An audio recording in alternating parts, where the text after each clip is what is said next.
ጤና ይስጥልን ውድ የፍንፍኔ መልቲሚዲያ አድማጭ ተመልካቾች፣ ፍንፍኔ መልቲሚዲያ በዚህ ዝግጅቱ ከታሪክ አውድ በኳታር እየተካሄደ ባለው የዓለም ዋንጫ ውድድር የወንዶችን የእግር ኳስ ጨዋታ በመምራት አዲስ ታሪክ ስላስመዘገበች እንስት ሕይወትን የሚዳስስ ዝግጅት እንደሚከተለው አሰናድቷል። እስከ ፍጻሜው አብራችሁን ቆዩ።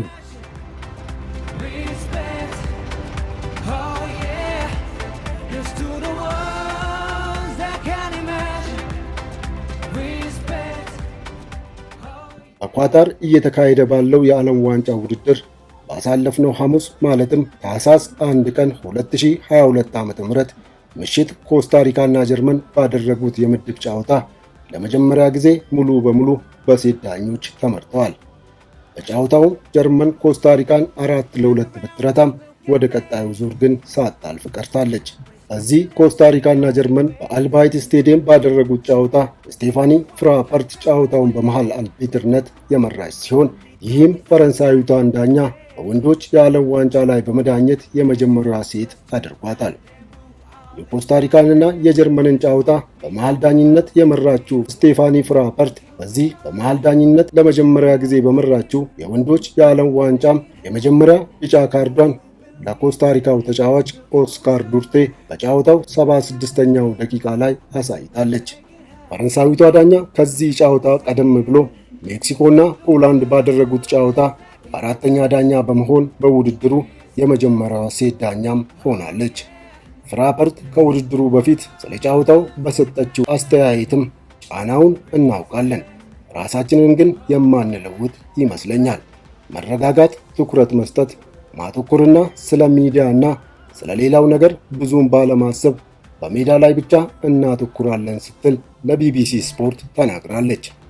ሐሙስ ታህሳስ 1 ቀን 2022 ዓ.ም በአልባይት ስቴዲየም ኮስታሪካና ጀርመን ባደረጉት ጨዋታ ፍራፐርትን በማገዝ ረዳት ዳኞች የሆኑት ብራዚላዊቷ ኑዛ ባክ እና ሜክሲካዊቷ ካረን ዲያዝ ናቸው። በሴትነቷ ምክንያትም ከተጫዋቾች፣ ከአሰልጣኞች ወይም ከደጋፊዎች አስተያየት ተሰጥቷት እንደሆነ የተጠየቀችው ፍራፐርት ዳኝነት ከጀመርኩ ጊዜ ጀምሮ ከቡድኖች፣ ከክለቦችና ከተጫዋቾች ድጋፍ እያገኘው ነው።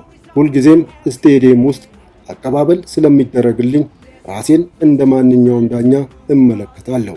አሁንም ተመሳሳዩ እንደሚጠብቀኝ አስባለሁ ስትል መልሳለች። ፍራፐርት እንደ ኤሮፓያኖቹ የዘመን አቆጣጠር በ2020 ጁቬንቱስ ከዳይናሞ ኬቭ ጋር ያደረጉትን የወንዶች ቻምፒዮንስ ሊግ ጨዋታን በመዳኘት የመጀመሪያዋ ሴት የሆነች ሲሆን በቀጣዩ ዓመትም በላቲቪያ እና በኔዘርላንድስ የወንዶች ብሔራዊ ቡድን መካከል የተደረገውን የፊፋ የዓለም ዋንጫ ማጣሪያ ጨዋታን በመምራት የመጀመሪያዋ ሴት በመሆን ታሪክ ጽፋለች። የ37 ዓመቷ እንስት ዳኛ እንደ ኤሮፓያኖቹ የዘመን አቆጣጠር በ2019 ዓመተ ምህረት የአውሮፓ እግር ኳስ ማህበር በሚያዘጋጀው ውድድር ሊቨርፑልና ቼልሲ ያደረጉትን የአውሮፓ ሱፐር ካፕ የፍጻሜ ጨዋታን በጥሩ ብቃት መርታለች። በጨዋታውም ሊቨርፑል ቼልሲን በፍጹም ቅጣት ምት 5-4 ያሸነፈ ሲሆን በዚህ በቼልሲና በሊቨርፑል መካከል በተደረገው የዩኤፋ ሱፐር ካፕ የወንዶች ጨዋታ ፍራፐርት 3 ቢጫ ካርዶችንም አሳይታለች። በዚህም ፍራፐርት የዩኤፋ ሱፐር ካፕ የወንዶች ጨዋታን ለመምራት የቻለች የመጀመሪያዋ ሴት ለመሆን ችላለች። በካታር እየተካሄደው ባለው የ2022 የዓለም ዋንጫ ውድድር ሩዋንዳዊቷ ሳሊማ ሙካንሳንጋ እና ጃፓናዊቷ ዩሺሚ ያማሺታ የኳታሩን የዓለም ዋንጫ እንዲመሩ ከተመረጡት 36 ዳኞች መካከል ይገኙበታል። ከተጀመረ 2 ሳምንታትን ያስቆጠረው በኳታር አስተናጋጅነት እየተካሄደው ያለው የዓለም ዋንጫ የምድብ ውድድሮች ባሳለፍነው አርብ የተጠናቀቀ ሲሆን ቅዳሜ ታህሳስ 3 2022 ዓ.ም የጥሎ ማለፍ ጨዋታዎች ተጀምረዋል። በአረቡ ዓለም ለመጀመሪያ ጊዜ እየተካሄደ የሚገኘው ይህ የዓለም ዋንጫ ጨዋታ በሴት ዳኞች ከመመራቱ በተጨማሪ በርካታ ልዩ ክስተቶች እየታዩበት ነው።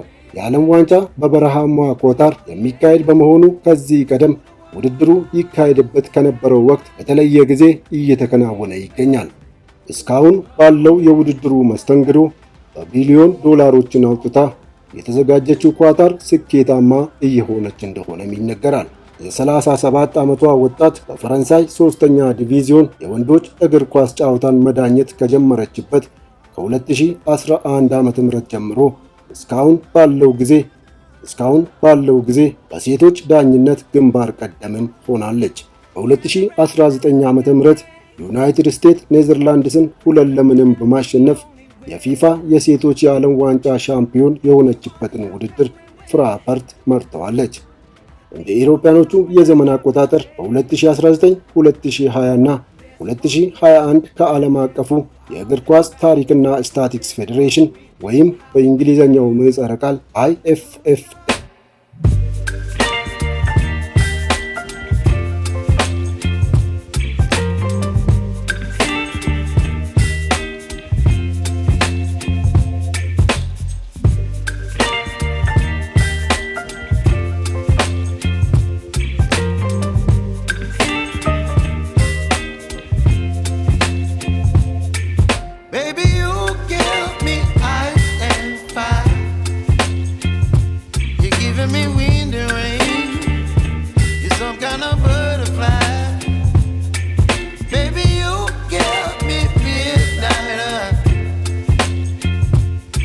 Bye-bye.